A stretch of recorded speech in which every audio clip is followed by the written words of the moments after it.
Hi everyone, and welcome again to the show. Don't forget to subscribe for more True Wives stories before we begin. If this episode makes you question love, loyalty, or family today, give it a great big thumbs up. It does wonders for the channel. Let's discuss what Sister Wives Season 19 and the new tell-alls really exposed.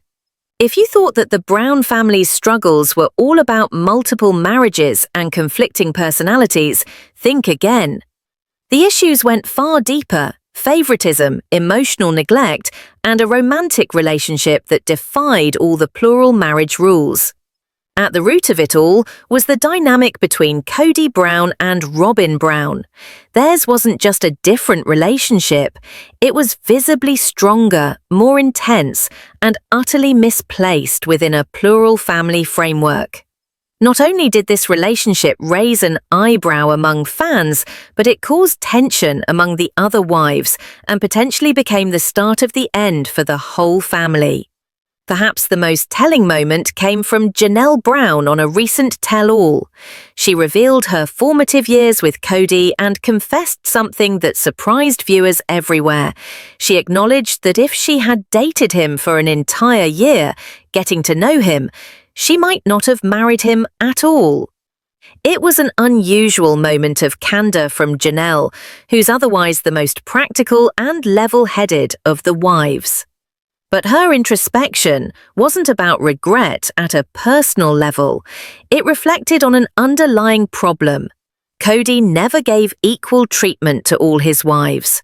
There were some who got more attention, more time, more emotional investment, and Janelle, again demonstrating her strength, stayed high. She said that there's no point in rewinding the past, but it led her to wonder how differently things could have been. This disparity, this unfairness, laid the groundwork for resentment and ultimately the family's dissolution. It isn't speculation. 3 of the wives have now left Cody, and the emotional rift is wider than ever before. Cody's courting of Robin was one of the most obvious turning points. He already had a big family to handle in Utah at the time, but rather than being respectful and prudent, he dove headfirst into a new love affair. While Christine was pregnant and Janelle was working full-time to support the family, Cody was busy with phone calls, traveling for visits, and embracing a hot passion with Robin that resembled much more like monogamy than plural marriage.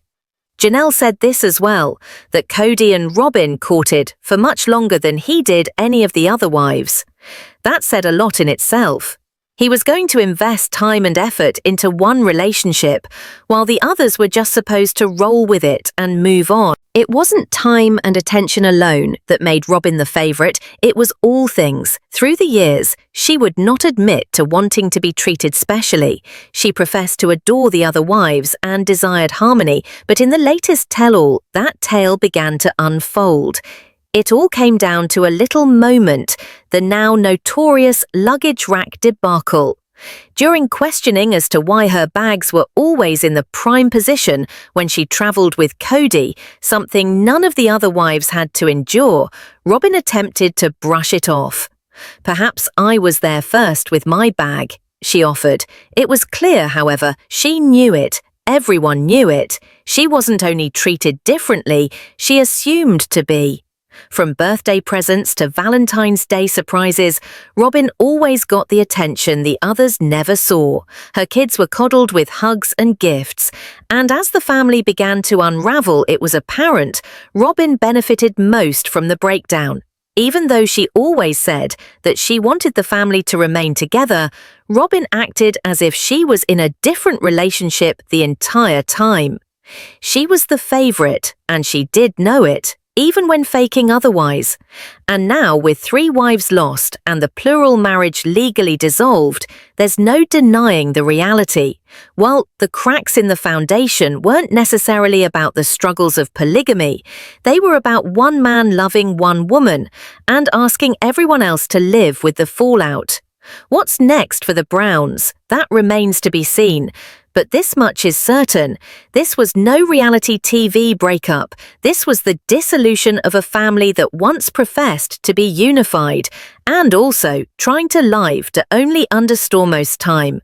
But lived in disparity, today's episode walks a fearless path into Sister Wives Season 19's most intimate and explosive corners.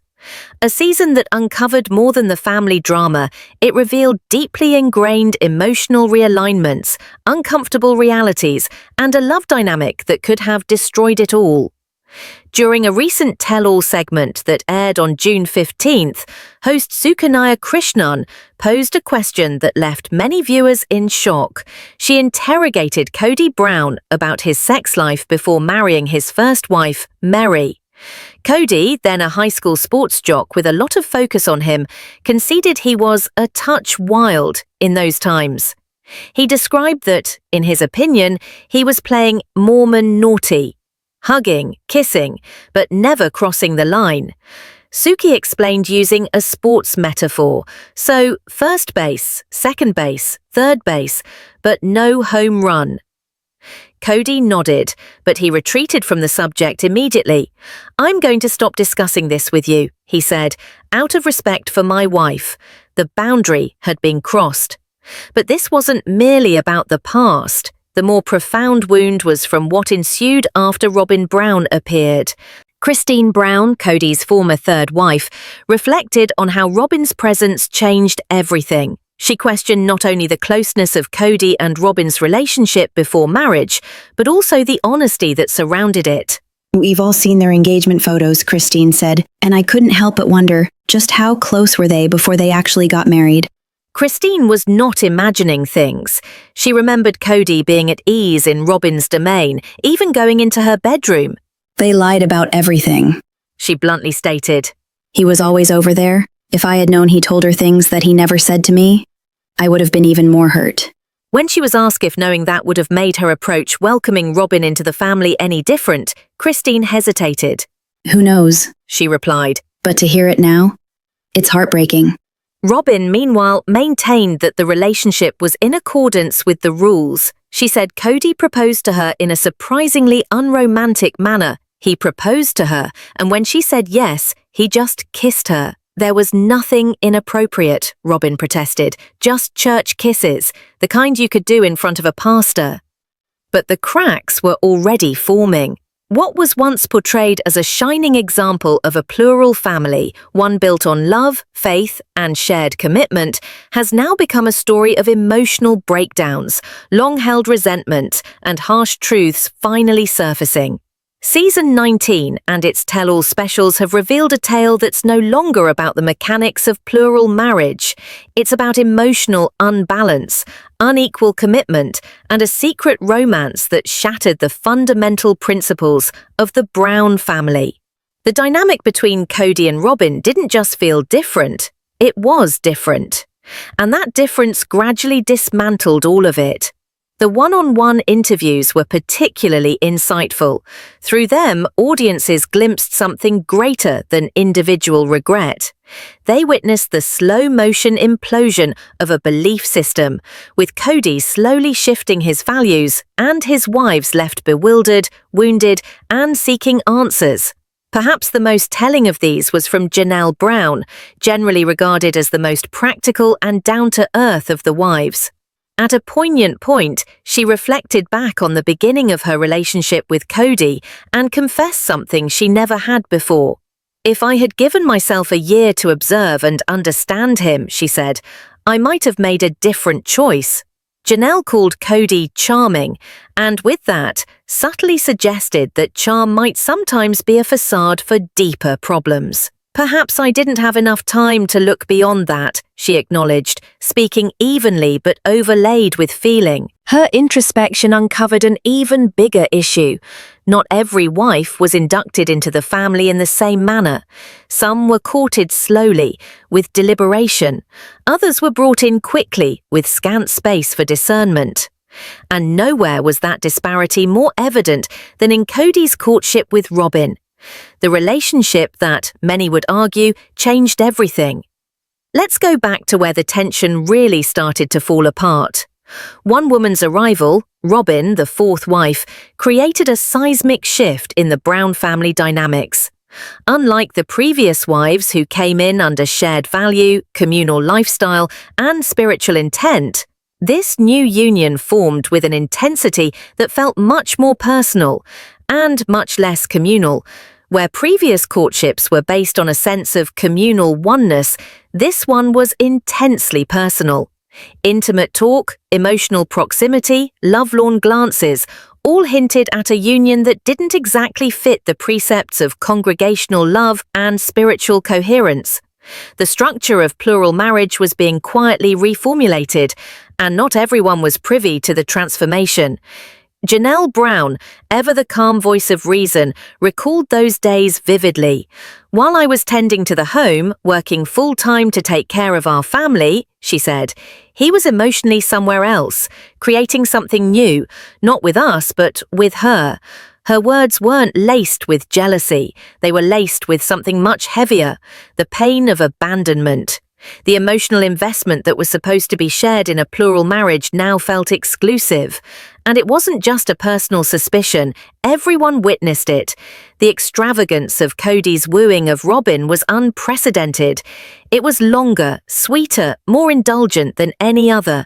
But the actual heartbreak was when it was obvious that this wasn't about introducing someone new into the family. It was about changing the entire balance point of the family.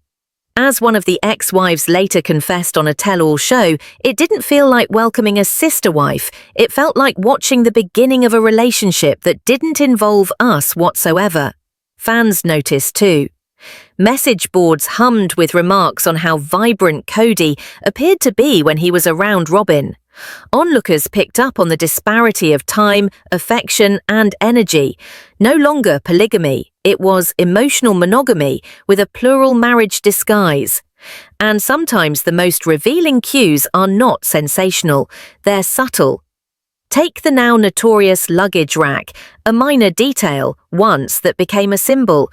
Cody used it traditionally, somehow it became Robin's without anyone saying a word. Asked in the tell-all why she always got to use it, Robin gave a dismissive shrug. "I guess I just put my bag there first. I didn't know it was a thing." But everyone else did.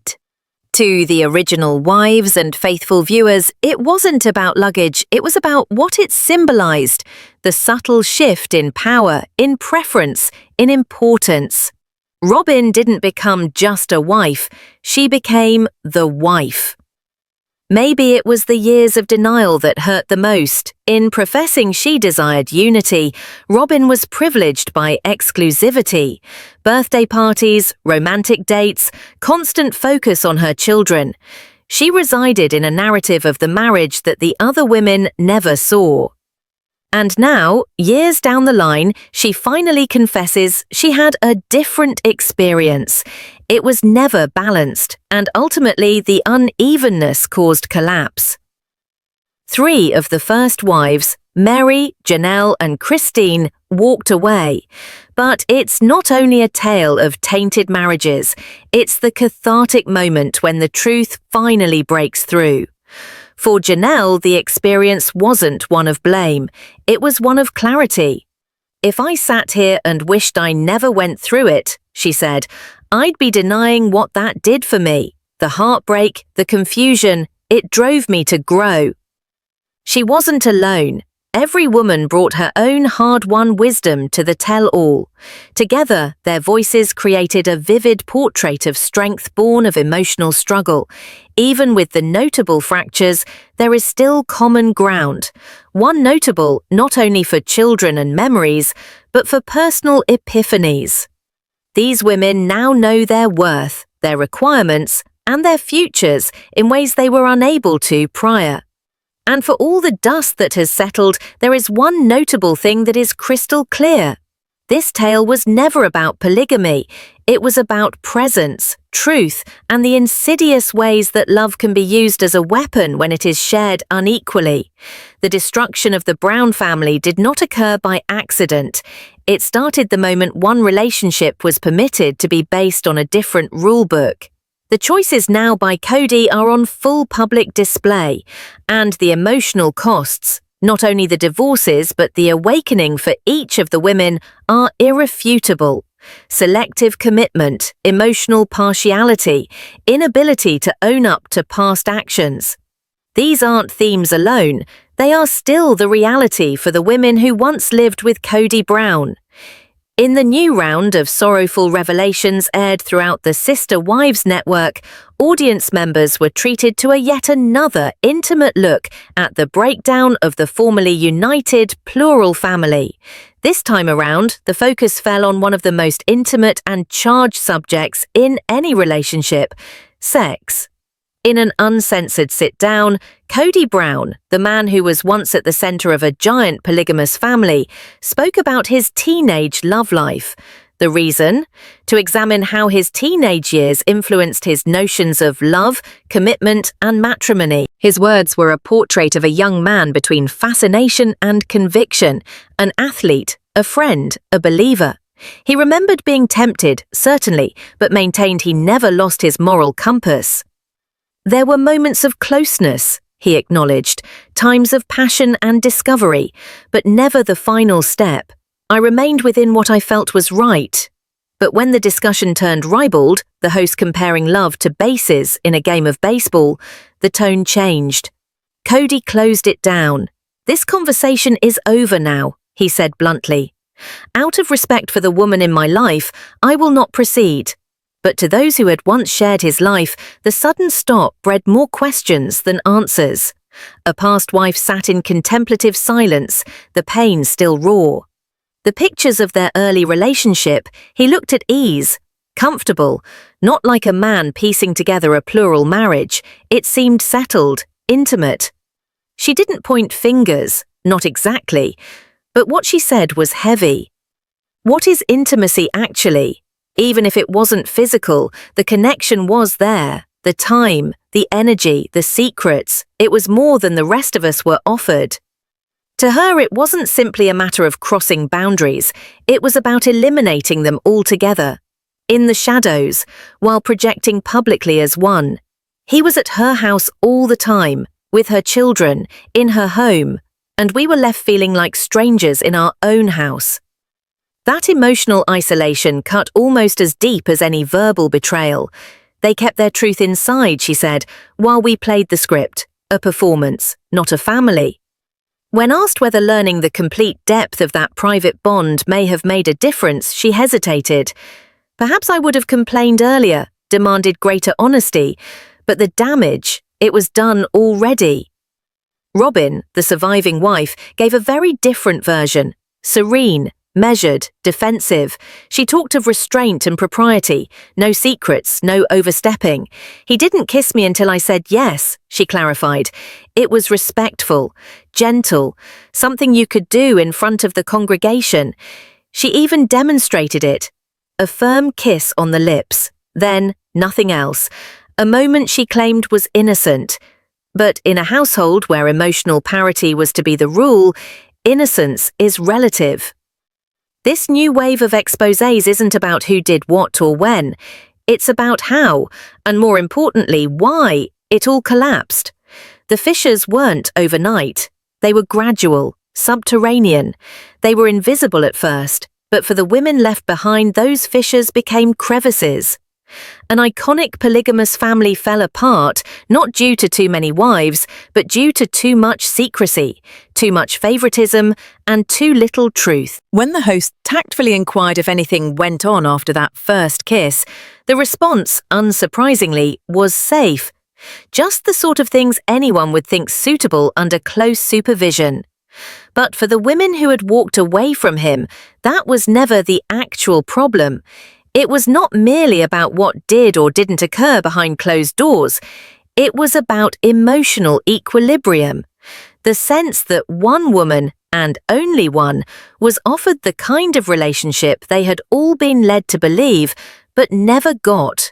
One of the ex-wives explained it simply.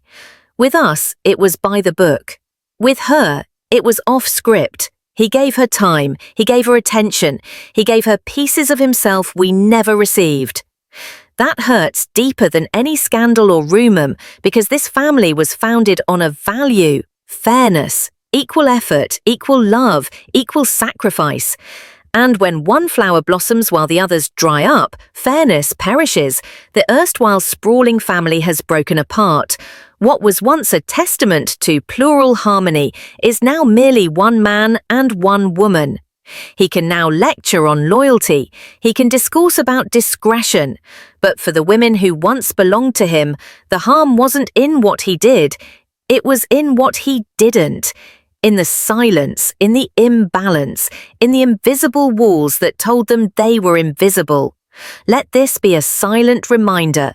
Sometimes the greatest betrayal is not an act of concealment. It's the lack of love where there was a vow. Thanks for watching. If this story resonated with you or left you thinking, please subscribe to the channel for daily posts and in-depth coverage. Leave your thoughts in the comments. I'd appreciate it if you'd share what you're thinking regarding the truths finally being revealed. Until next time, stay curious and stay kind.